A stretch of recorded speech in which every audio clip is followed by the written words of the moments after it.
आओ झुककर सलाम करें उन्हें जिसके हिस्से में यह मुकाम आता है। खुशनसीब होते हैं वे लोग जिसका खून वतन के काम आता है।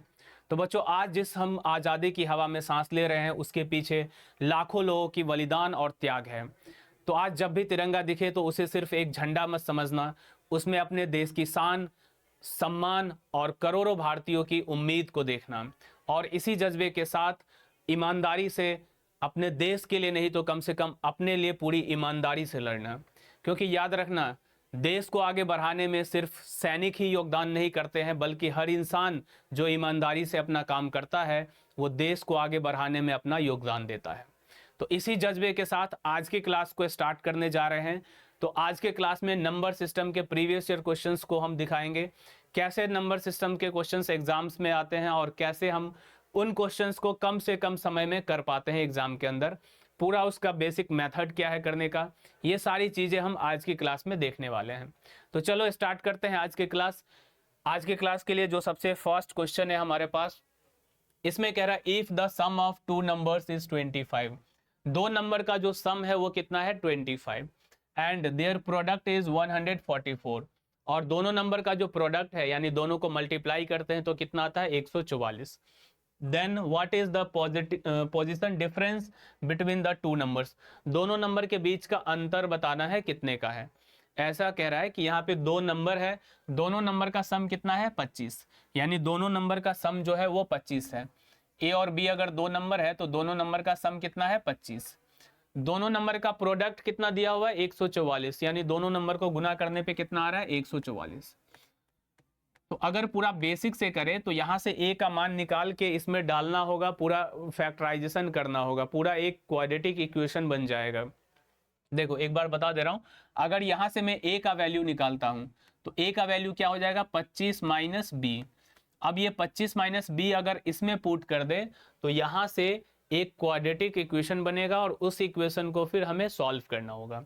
यानी अगर हम इसमें ए का वैल्यू पुट कर दे 25 माइनस बी, तो 25 माइनस बी अगर पुट करते हैं और यहाँ पे बी लिखते हैं तो बराबर 144।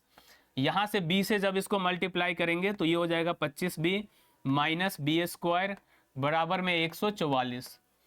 अब ये बी स्क्वायर और 25 बी को अगर उस साइड लेके चले जाए तो माइनस में है तो प्लस हो जाएगा बी स्क्वायर, माइनस हो जाएगा 25 बी और प्लस 144 बराबर 0।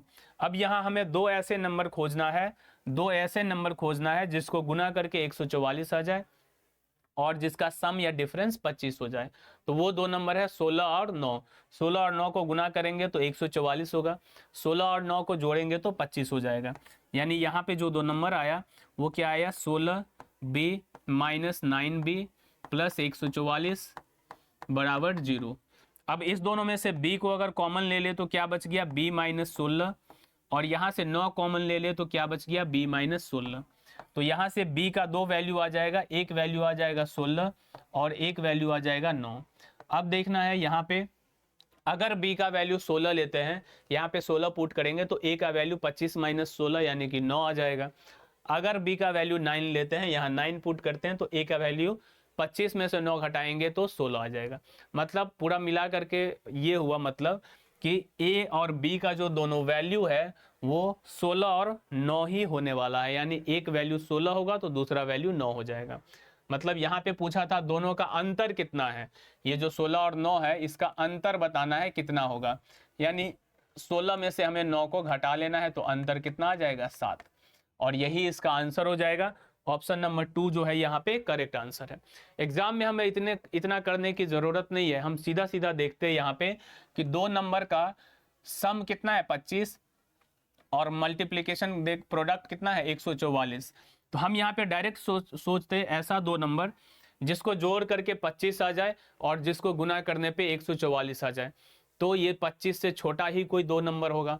तो डायरेक्ट यहाँ पे सोच सकते थे 16 का टेबल अगर 9 बार पढ़ते हैं तो 144 आता है, यानी एक नंबर 16 होगा दूसरा नंबर 9 होगा। दोनों नंबर का डिफरेंस पूछा था, घटाएंगे तो आंसर 7 आ जाएगा। इस तरह से एग्जाम के अंदर क्वेश्चंस को बनाना होता है। चलिए नेक्स्ट क्वेश्चन की तरफ बढ़े, क्वेश्चन नंबर 2। यहाँ पे कह रहा है the difference between a number and the square root of the number is 2। एक नंबर और उस नंबर का स्क्वायर रूट जो है उसका डिफरेंस दे रखा है। यानी कि एक नंबर अगर हम x मानते हैं तो इसका जो स्क्वायर रूट होगा, इन दोनों का जो अंतर है वो 2 के बराबर है। तो यहाँ पे हम क्या कर रहे हैं, जो एक नंबर x मान रहे हैं वो x ना मान करके एक नंबर को हम x स्क्वायर ही मान लेते हैं कि एक जो नंबर है हमारा x स्क्वायर है। स्क्वायर में इसलिए मान रहे हैं क्योंकि इसका जब रूट निकालेंगे तो x आ जाएगा, इसलिए x स्क्वायर में ही मान लेते हैं। तो एक नंबर अगर x स्क्वायर है तो दूसरा नंबर कह रहा है कि इसका जो स्क्वायर रूट होगा, तो x स्क्वायर का स्क्वायर रूट क्या हो जाएगा, x। इन दोनों का जो अंतर है वो 2 के बराबर है, तो इन दोनों का अंतर 2 के बराबर कर दिए। अब इसे सॉल्व कर देना और x का वैल्यू निकालना है। तो x square minus x minus 2 बराबर हो जाएगा 0। यहाँ पे अगर हम देखें तो 2 है यहाँ पे 1 है, तो यहाँ हमें दो फैक्टर 2 और 1 लेना होगा, दोनों को माइनस करने पे 1 आता है। तो -1 लाने के लिए 2 को रखेंगे माइनस में और 1x को रखेंगे प्लस में। ये फैक्टराइजेशन का रूल है। अब यहाँ पे हम x को अगर कॉमन ले ले तो x माइनस 2 हो गया, और यहाँ पे 1 कॉमन लेंगे तो x माइनस 2। तो दोनों में x माइनस 2 आया और x प्लस 1 आया। यहाँ से x का वैल्यू आ गया 2 और यहाँ से x का वैल्यू कितना आ गया, -1। अब नेगेटिव वाले नंबर को यहाँ पे नहीं लेंगे, पॉजिटिव नंबर लेंगे क्योंकि स्क्वायर रूट भी हो रखा है। यानी x का वैल्यू अगर 2 लेते हैं तो नंबर को तो हम x स्क्वायर माने हुए थे, यानी 2 का स्क्वायर अगर करेंगे तो आंसर हमारा जो है 4 हो जाएगा। यही जो है आंसर करेक्ट है 4। अब देखो, अगर इसे हमें एग्जाम में करना होगा तो हम इतना काम नहीं करेंगे, सीधा सोचेंगे।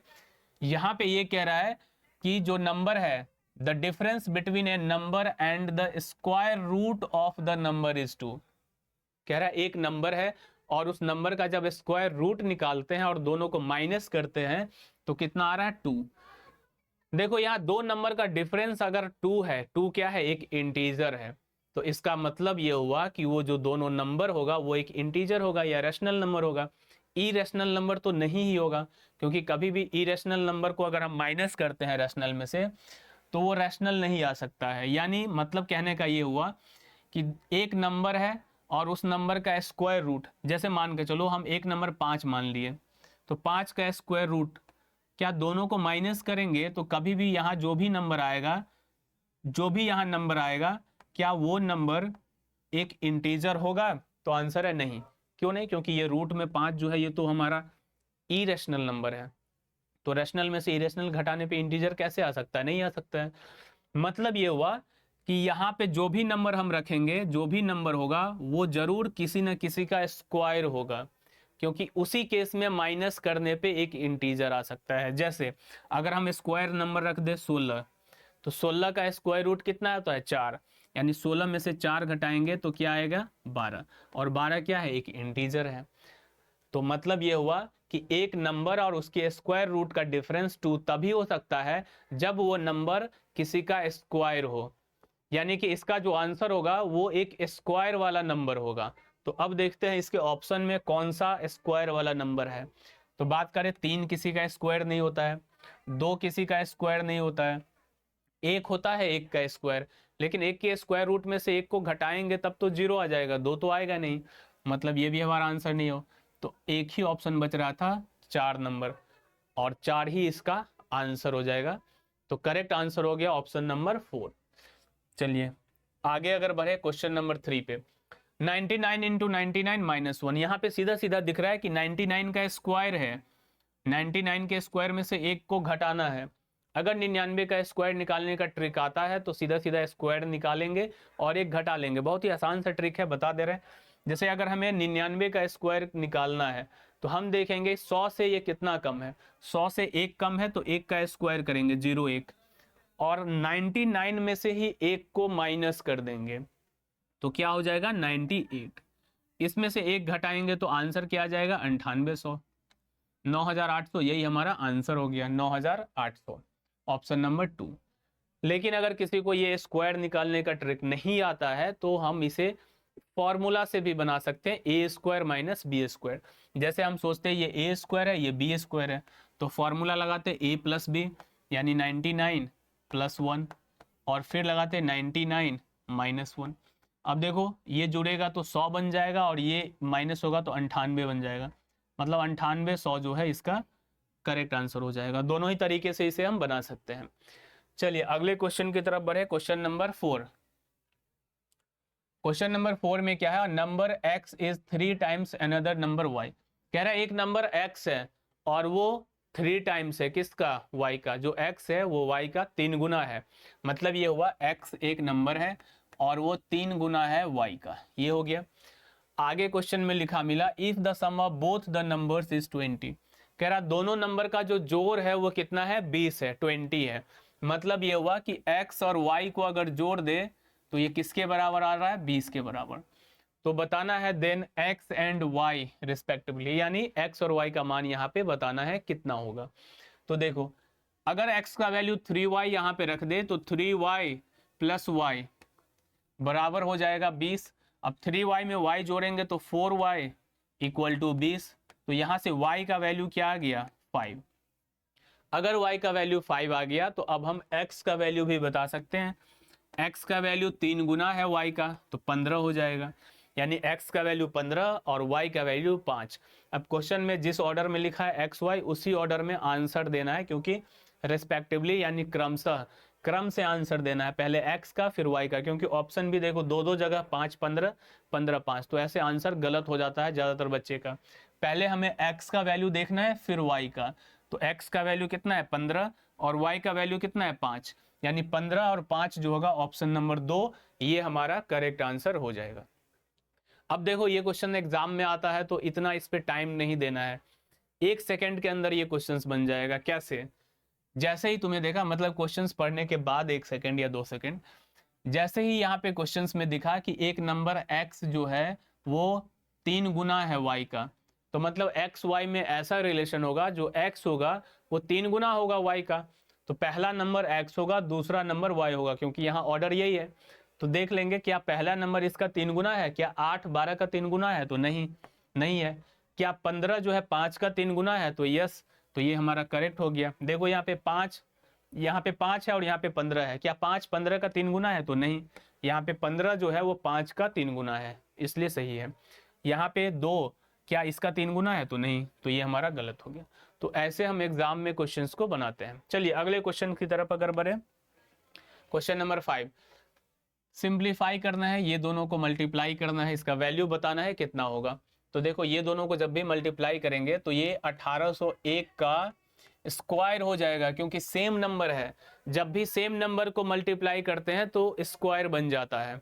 तो यहाँ पे हम क्या करेंगे, अगर स्क्वायर निकालने आता है तो ठीक है, नहीं तो 1800 प्लस 1 कर लेंगे और इसका होल स्क्वायर। यहाँ पे a प्लस बी का होल स्क्वायर का फॉर्मूला लगाएंगे। ये a है और ये क्या है b, तो ये हो जाएगा a स्क्वायर यानी 1800 का स्क्वायर प्लस b स्क्वायर यानी 1 का स्क्वायर 1 प्लस 2ab करेंगे तो 2 इंटू 1800 और इंटू 1। अब देखो 1800 का स्क्वायर क्या होगा, 18 का स्क्वायर तो आता होगा, 18 का स्क्वायर हो गया 324 और 2 जीरो है तो 4 जीरो यहाँ हो जाएगा स्क्वायर लगाने पे, प्लस ये 1 हो गया और 18 दूनी 3600, यहाँ पे हो गया 3600। अब सीधा सीधा सबको जोड़ देना है, हमारा वही जो है करेक्ट आंसर हो जाएगा। तो देख लो लास्ट में 1 आ जाएगा, फिर ये 0 आ जाएगा, फिर 6 आ जाएगा, फिर 3 आ जाएगा, यहाँ से 4 डिजिट हो गया। अब 4 यहाँ पे, 2 यहाँ पे, 3 यहाँ पे, यही जो है करेक्ट आंसर हो जाएगा। ठीक है। और अगर इतना अगर किसी को नहीं समझ में आता है, अगर यहाँ पे हम चाहे तो इस क्वेश्चन को डायरेक्ट भी बना सकते थे। कैसे, जैसे हमें यहाँ पे दिख गया क्या 1801, तो हम इसे सोच लेते हैं कि लगभग ये 1800 के आसपास ही है, एक ही तो ज़्यादा है। तो 1800 का स्क्वायर करते तो कितना आता, 324 और 2 जीरो, मतलब 4 जीरो, 324 और 4 जीरो, 1800 का स्क्वायर करेंगे। अगर तुम्हें सिर्फ 18 का भी स्क्वायर आता होता तो समझ जाते कि स्टार्टिंग के जो 3 डिजिट है मतलब 324 के आसपास वाला ही नंबर होगा। तो 324 के आसपास का अगर हम नंबर देखें तो यहाँ पे 324 3601 था, यहाँ पे 342 था तो ये आंसर होगा नहीं, यहाँ पे 234 था तो आंसर होगा नहीं। इन दोनों में सिर्फ हमें खोजना था 324 3601 होगा या 324 3101 होगा। तो यहाँ पे पूरा ही करना होगा 1800 गुने 200 3600। ठीक है, बाकी कोई तरीका था नहीं यहाँ पे, क्योंकि दो दो नंबर यहाँ पे ऑप्शन में मिल रहा था। तो अगर हम देखें तो हमारा आंसर है 324 3601। इसलिए हम बेसिक से भी पूरे तरीके को बताते हैं। यहाँ पे देखो ऑप्शन कितना करीब करीब है, 324, 3601 और यहाँ 3106 है। यहाँ पे यूनिट डिजिट से एक काम कर सकते थे। यहाँ का यूनिट डिजिट कितना है 1 और यहाँ का कितना है 6। तो अब बताओ इन दोनों को गुना करेंगे तो यूनिट डिजिट में तो 1 ही आएगा, 6 तो आएगा नहीं। यूनिट डिजिट 1 वाला यही हमारा ऑप्शन हो जाता। ऐसे हम इसको कर सकते थे, ठीक है। चलिए, कुछ ना कुछ ऑप्शन में ऐसा रहता है जिससे कि हम बाकी ऑप्शन को छांट सकें। अगले क्वेश्चन की तरफ अगर बढ़े, क्वेश्चन नंबर 6। क्वेश्चन नंबर 6 में कह रहा है if the sum of two numbers is 40 and their difference is 8। दो नंबर है और दोनों का सम कितना है 40। मतलब ऐसे कि दो नंबर को जोड़ करके क्या आ रहा है 40 और दो नंबर को माइनस करने पे क्या आ रहा है 8। दो नंबर को माइनस करने पे आ रहा है 8। तो ये तो आप ऐसे ही बना लेते हैं, दो नंबर को जोड़ के 40, दो नंबर को माइनस करने पे 8, तो मुझवानी आंसर दे सकते हो। या नहीं तो देखो इसको सॉल्व करेंगे तो ये वाई वाई कट जाएगा, 2x बराबर क्या आ जाएगा 48। तो x का मान क्या आ गया 24। अगर x का मान 24 है तो y का मान क्या आ जाएगा 40 माइनस 24 करेंगे तो कितना हो जाएगा 24, 36 और 10 40 यानी कि 16। मतलब एक नंबर अगर 24 है तो दूसरा नंबर क्या है 16 है। बस हो गया, यही था क्वेश्चन में पूछा था। Then the product of the two numbers is, दोनों नंबर का प्रोडक्ट पूछा है, मतलब 24 को और 16 को गुना कर देना है, क्या होगा। 16 का टेबल पढ़ो 4 बार में 64 होता है, हासिल 6 बचा। 16 का टेबल 2 बार में 32, 32 और 6 38, 384 जो है ये हमारा करेक्ट आंसर हो जाएगा। चलिए अगले क्वेश्चन, ये सब कैलकुलेशन बेस्ड क्वेश्चन है। अगले क्वेश्चन की तरफ अगर बढ़े तो क्वेश्चन नंबर 7। इसमें कह रहा है find the natural number obtained when the number 13 is subtracted from the mean proportional of 75 and 12। तो मीन प्रोपोर्शनल के लिए याद रखो, कोई भी नंबर अगर है ए और बी तो इसका जो मीन प्रोपोर्शनल होगा, मीन प्रोपोर्शनल वो क्या होगा तो under root A B, under root A B यानी मध्य समानुपाती जो होता है किसी भी दो नंबर का, वो रूट लग करके गुना हो जाता है, अंडर रूट ए बी।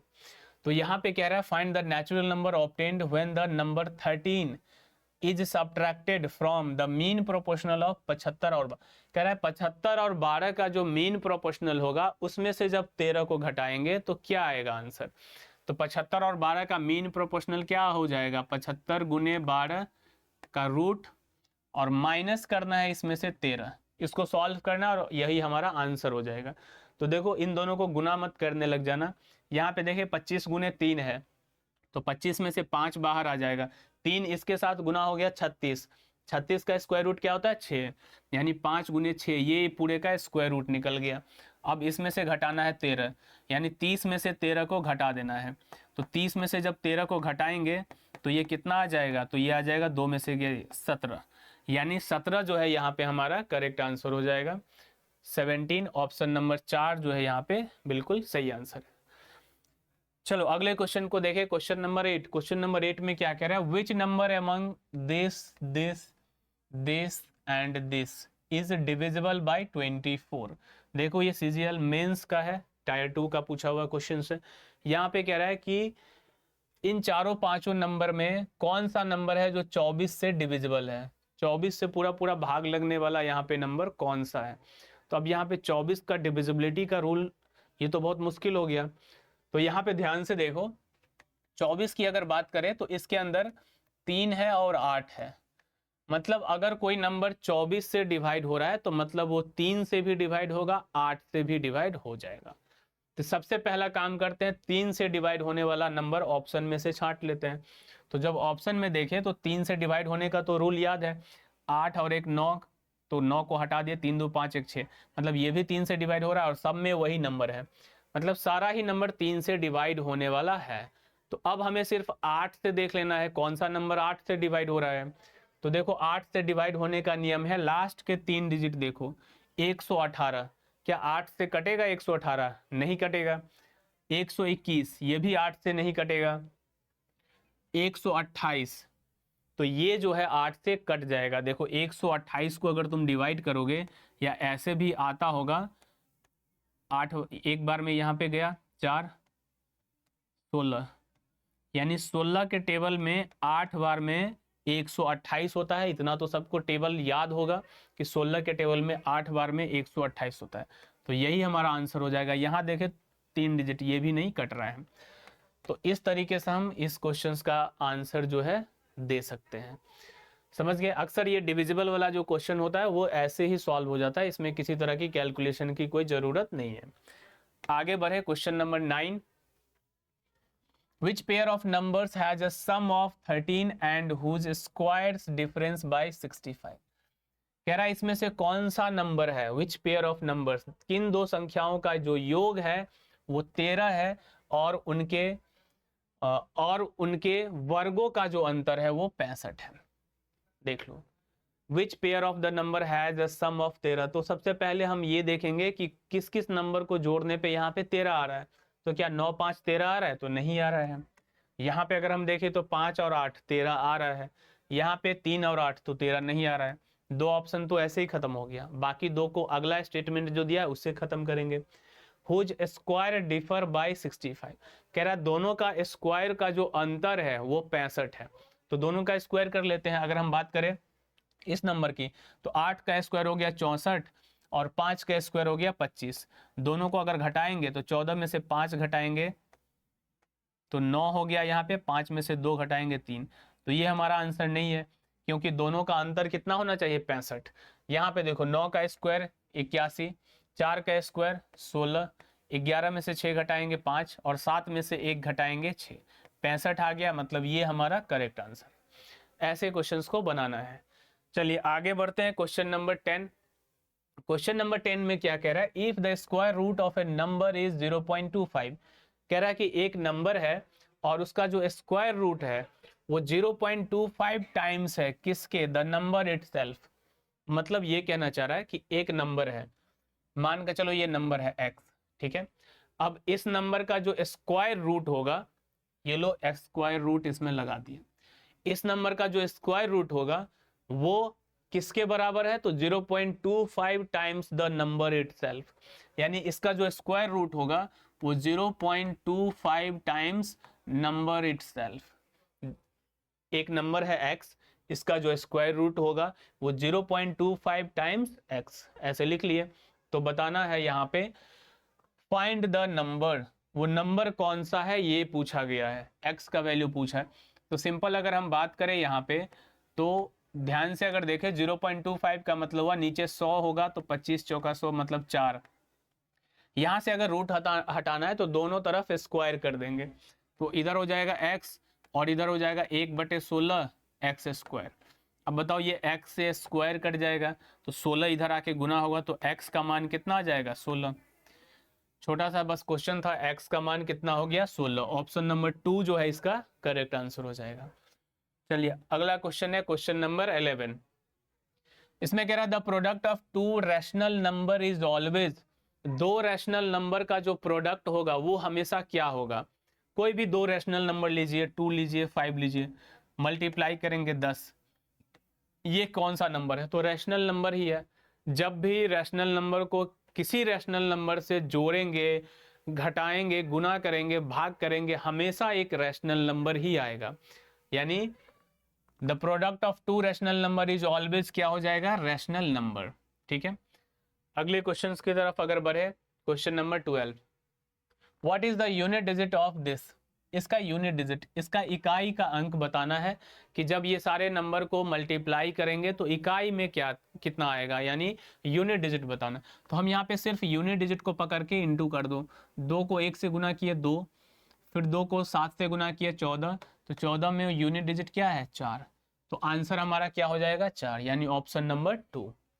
चलिए अगले क्वेश्चन की तरफ बढ़े। अगर क्वेश्चन नंबर 13, क्वेश्चन नंबर 13 में क्या कह रहा है? How many numbers are there from 101 to 199 which are multiples of 6।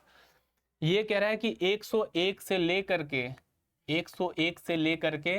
199 तक ऐसी कितनी संख्याएं हैं जो कि 6 का मल्टीपल है, 6 का गुणज है।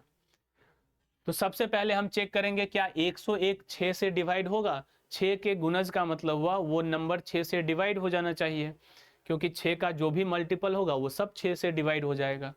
तो 101 को जब देखें तो पता चला कि 101 6 से डिवाइड नहीं हो रहा है। क्यों नहीं हो रहा है? क्योंकि 6 का नियम ये है कि जो नंबर 2 और 3 दोनों से डिवाइड होगा वही नंबर 6 से भी डिवाइड होगा। तो इसको जब देखें तो पता चला ये तो 2 से डिवाइड हो ही नहीं रहा है। तो 101 के आगे बढ़े तो अगला नंबर कौन सा मिला? 102। अब देखें क्या 102 जो है वो 6 से डिवाइड हो रहा है? तो देखो 2 और 1 3, 3 से भी डिवाइड हो रहा है, 2 से भी डिवाइड हो रहा है, मतलब ये 6 से भी डिवाइड होगा। अब इसका अगला नंबर जो 6 से डिवाइड होगा वो 6 के डिफरेंस पे होगा। मतलब 102 है तो इसमें 6 जोड़ दो, तो 6 जोड़ेंगे तो 108 हो जाएगा, फिर 6 जोड़ दो 114 हो जाएगा। इस तरीके से नंबर चलते रहेगा। और 199 है लास्ट, तो देख लेंगे क्या 199 6 से डिवाइड होता है? तो लास्ट में 9 है, 2 से तो कटा ही नहीं, तो मतलब 6 से डिवाइड नहीं होगा। तो अगर 98 को देखें, 198 को, तो 198 की बात करें 2 से कट रहा है, लेकिन क्या ये 3 से कट रहा है? तो 3 का नियम है सबको जोड़ने पे क्या होना चाहिए? 3 से कटना चाहिए। तो सबको अगर जोड़ते हैं 9 1 10 18, 3 से कट रहा है, मतलब ये नंबर 6 से भी डिवाइड हो जाएगा। तो यहाँ पे हम क्या करेंगे? लास्ट का जो नंबर होगा 198। तो ये हमारा एक एपी का सीरीज बन गया। अर्थमेटिक प्रोग्रेशन जो पढ़ेंगे उसमें ये सीरीज पढ़ना है। ये एपी का सीरीज है। बताना है ये टोटल कितने नंबर्स है, क्योंकि यहाँ पे क्वेश्चन यही पूछा है, हाउ मेनी नंबर्स, कितने ऐसे नंबर्स हैं जो कि कहाँ से 101 से लेकर के 199 तक ऐसे कितने नंबर्स है जो 6 का मल्टीपल है। तो हमें पता चल गया है कि ये जो सीरीज है ये पूरा 6 का मल्टीपल का सीरीज लिखा हुआ है, और यहाँ पे हर एक नंबर के बीच का जो डिफरेंस होगा वो 6 का होगा। यानी कि ये एक एपी है जिसमें पहला जो टर्म है वो 102 है, और इसका जो लास्ट टर्म है वो कितना है? 198 है। इसमें अगर कॉमन डिफरेंस की बात करें तो 6 का कॉमन डिफरेंस है। तो एक फॉर्मूला आप पढ़े होंगे, फॉर्मूला होता है Tn बराबर a plus n minus 1 into D. Number of term निकालने का ये फॉर्मूला है।